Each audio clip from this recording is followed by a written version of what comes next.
اللهم يا الله يا رحيم يا لطيف.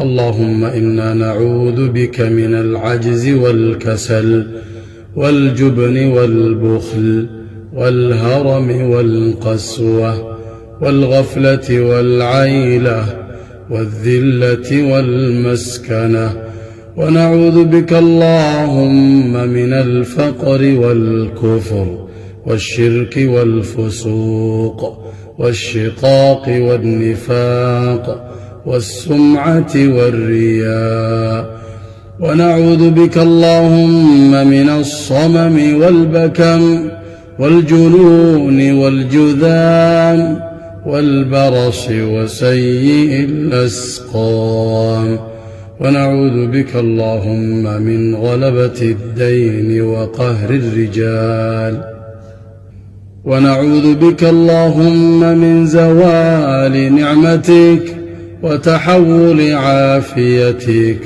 وفجاءة نقمتك وجميع سخطك، ونعوذ بك اللهم من جهد البلاء ودرك الشقاء وسوء القضاء وشماتة الأعداء برحمتك يا أرحم الراحمين. وصل اللهم وسلم على نبينا محمد وعلى آله وصحبه أجمعين.